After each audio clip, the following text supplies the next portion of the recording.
আমার তো সবকিছু শেষ।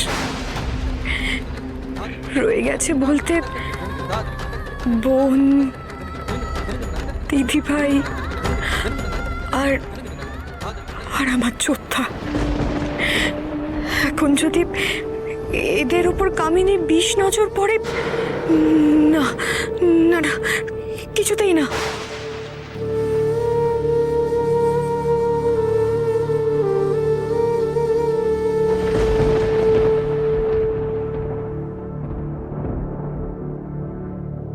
আমায় মনে করতে হবে আমি একা একা, আমি কেউ নেই, আমার কেউ নেই, কেউ না।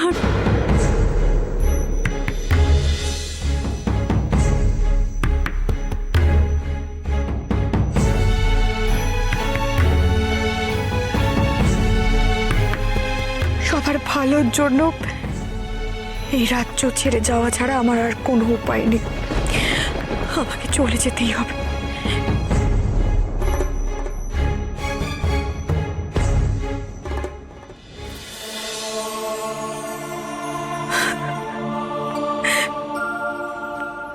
বিদায় যোদ্ধা। সবকিছু তো আর সবার ভাগ্যে লেখা থাকে না। যেমন আমার আর আপনার একসাথে থাকা, সুখে জীবন কাটানো লেখা নেই আমাদের ভাগ্যে।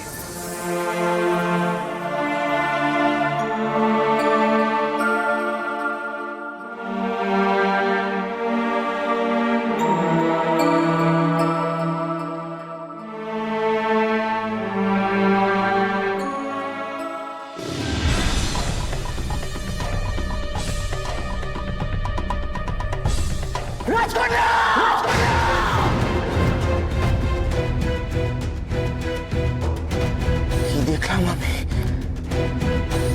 রাজকন্যা আমার থেকে না।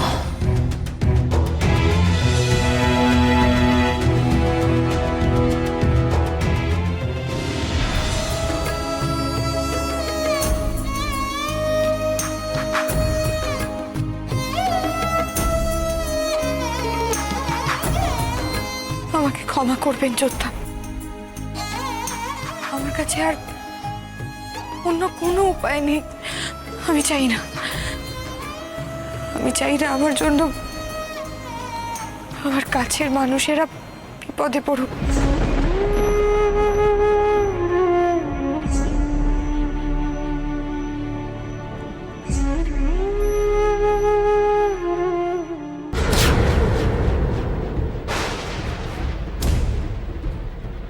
রাজকন্যা আমায় ছেড়ে চলে যাবে?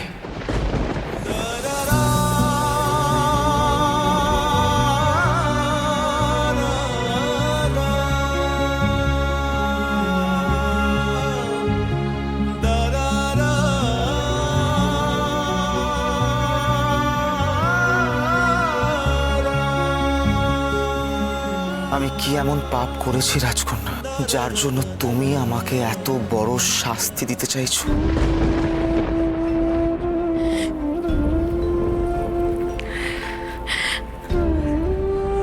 আপনি আমায় ভুল বুঝবেন না যোদ্ধা। আমি চাই না আমার জন্য আমার কাছের কোনো মানুষের কোনো বিপদ হোক। আমি চাই না।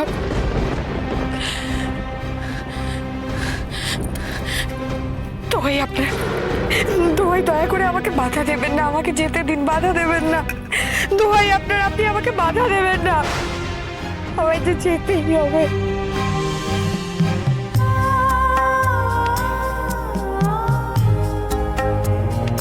তোমার যোদ্ধার কাজ তোমায় বাধা দেওয়া নয়, সব সময় তোমার পাশে থাকা। কোথায় ছেড়ে চলে যাচ্ছিলাম? কেন বুঝতে পারছেন না? কেন এমন অবুঝের মতো কথা বলছেন? আমার পাশে থাকার জন্য আপনাকে অনেক কিছু হারাতে হবে। এমনকি আপনার পরিবারকেও হয়তো আমি তা চাই না, আমি তা চাই না যোদ্ধা, আমি তা সত্যি চাই না যোদ্ধা। তারা তো আমার কাছের মানুষ, আমার আপনজন। এখন যদি আমার কাছের মানুষদের সাথে আপনাদের যদি কোনো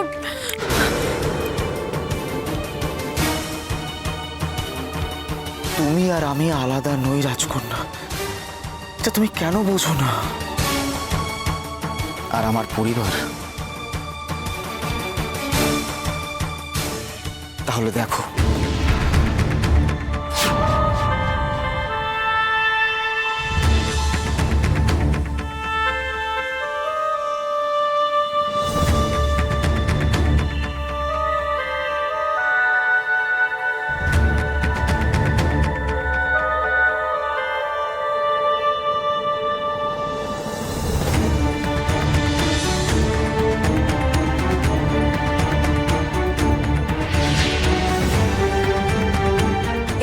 তোমার একার হলেও তুমি তোমার সঙ্গীদেরকে ছেড়ে যেতে পারো না রোহিণী। আর তুমি কোনো কিছু কেড়ে নেওয়ার মেয়ে নও, বরং নিজেকে উজাড় করে দেওয়ার জন্যই তোমার জন্ম। তুমি আর আমার পুত্র একসাথে থাকা যে ভাগ্যের লিখন, সেই লিখন কেউ খণ্ডন করতে পারবে না মা রোহিণী। আমরা কিন্তু তোমার সাথেই যাব দিদি। হ্যাঁ বোন, আমিও আর একা একা থাকতে পারবো না। হ্যাঁ রোহিণী, তোকে ছাড়া আমরা কোথাও কি সুখে থাকতে পারবো বল? তুমি আমাদের সঙ্গে নাও বন্ধু।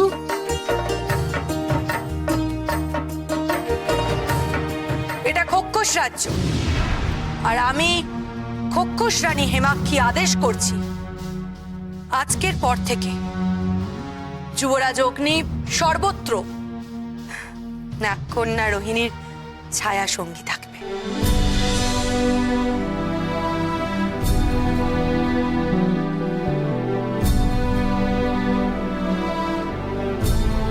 তবে এই রাজ্য ত্যাগ করলে তোমার খোক্ষস শক্তিও ত্যাগ করতে হবে অগ্নি।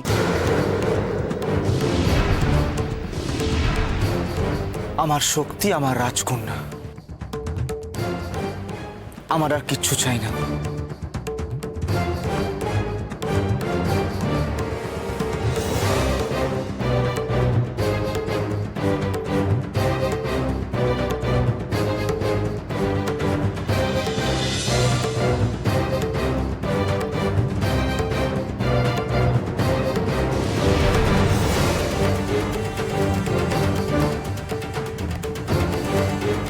কুমার, তুমি নিশ্চিন্ত থাকতে পারো,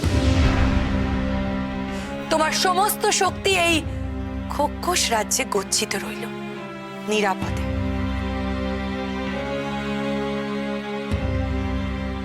আশীর্বাদ করি তোমরা সফল হয়ে ফেরো।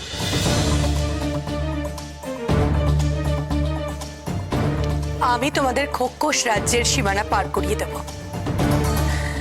বিদায় কুমার, তোমরা সকলে ভালো থেকো।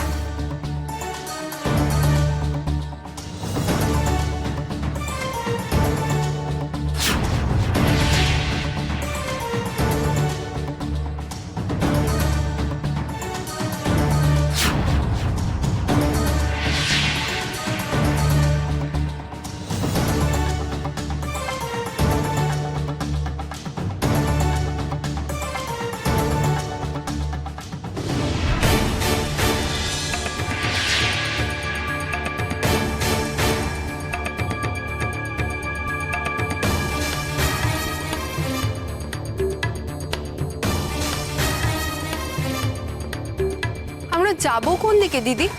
কামিনী কোথায় আছে তাও তো আমাদের জানা নেই। জানি না, তবে একটা কথা আমি খুব ভালো করে জানি, যেখানেই থাক না কেন আমার কাছ থেকে বেশি দিন লুকোতে পারবে না। আকাশ হোক বা পাতাল, আমি ঠিক কামিনীকে খুঁজে বের করবই।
চাঁদের পাহাড়ে তোমাকে স্বাগত কামিনী।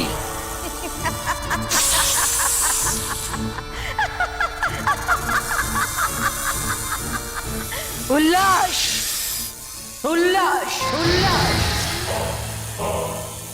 এবার থেকেই চাঁদের পাহাড়ি আমার আমার ঠিকানা ঠিকানা। এই চাঁদের পাহাড়ে থেকেই কামিনী নিজের রাজ্যপাট চালায়। আর সম্পূর্ণ নাকুল হবে কামিনীর পদানত।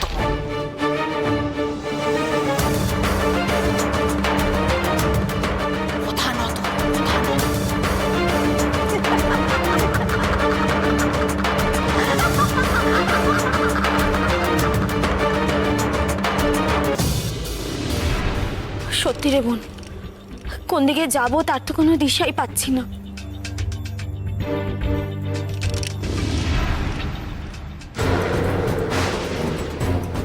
রাজকন্যা,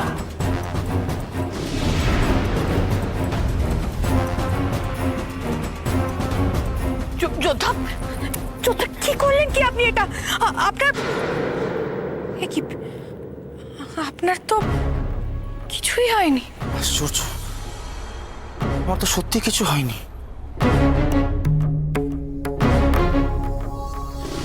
যোদ্ধা কি করছেন?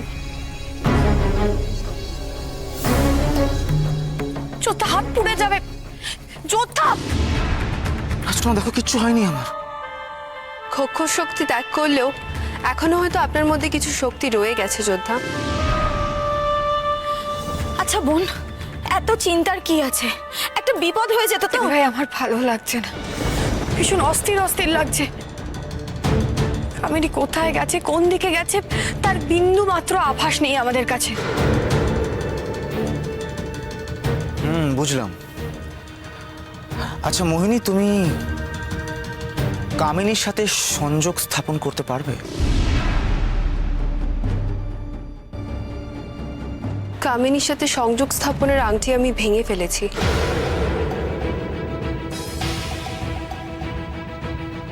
আর এখন আমার কাছে না, আমার কাছে এমন কোনো জাদুর জিনিস নেই যা দিয়ে আমি কামিনীকে ডাকতে পারবো।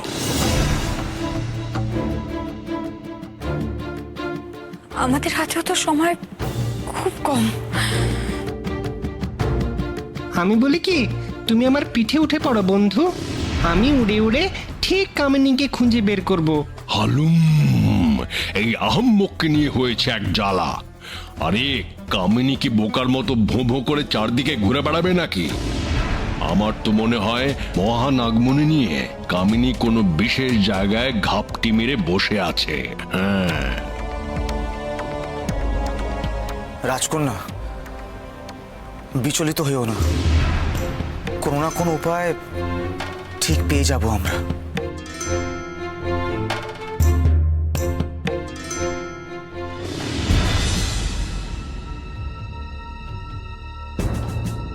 মোহিনী, তুই আকাশ পাতাল এত কি ভাবছিস বলতো? একটা উপায় আছে। আমি একমাত্র পারি কামিনীর সাথে সংযোগ স্থাপন করতে। কি বলছিস কি তুই? সত্যি তুই পারবি? এই যে বললি তুই পারবি না। না গো দিদি,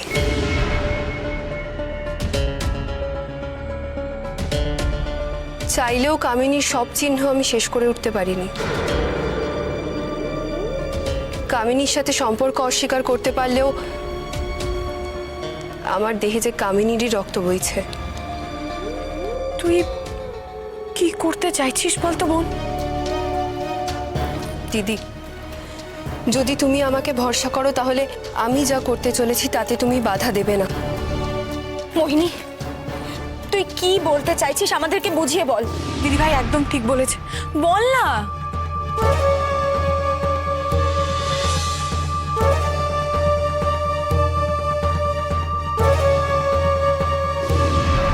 মোহিনী,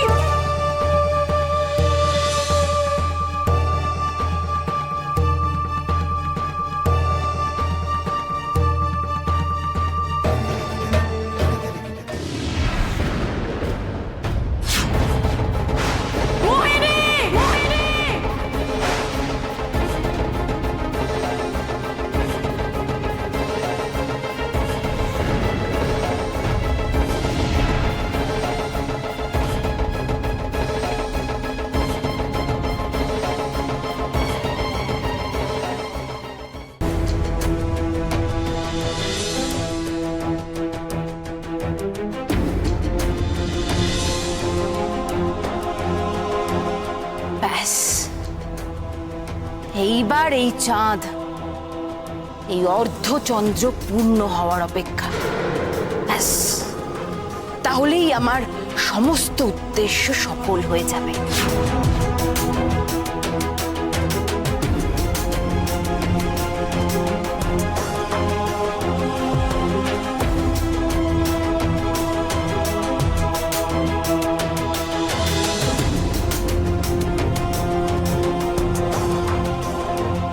আমি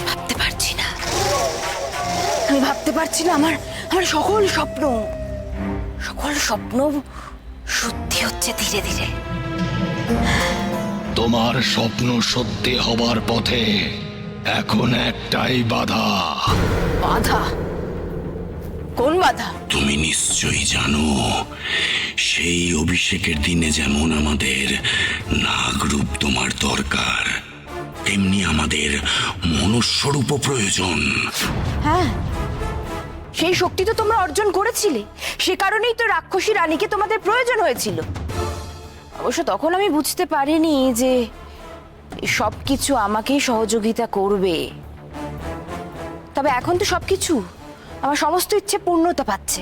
তাহলে ঠান্দি রাক্ষসের নাতনি আমাদের হাত ছাড়া হয়েছে কামিনী।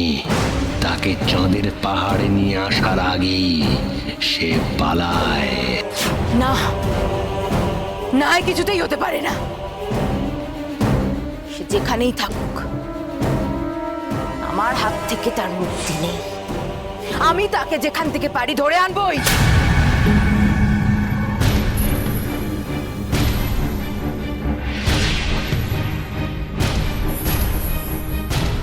এইবার আমার রাক্ষসী শক্তি প্রয়োগ করব আমি। এক রাক্ষসী আর এক রাক্ষসীকে খুঁজে বার করবে। আমায় রাক্ষসী রানীর কাছে নিয়ে চলো এক্ষুনি। এই যাত্রা হবে একবার, এই সুযোগ পাবে একবার।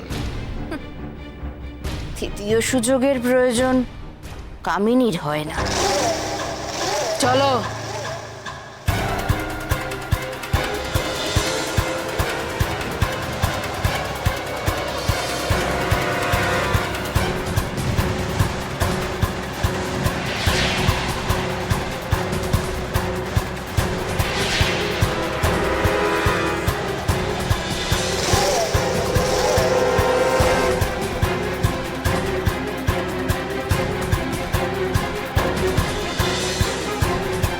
বুঝেছি, এখানেই তুমি লুকিয়ে আছো।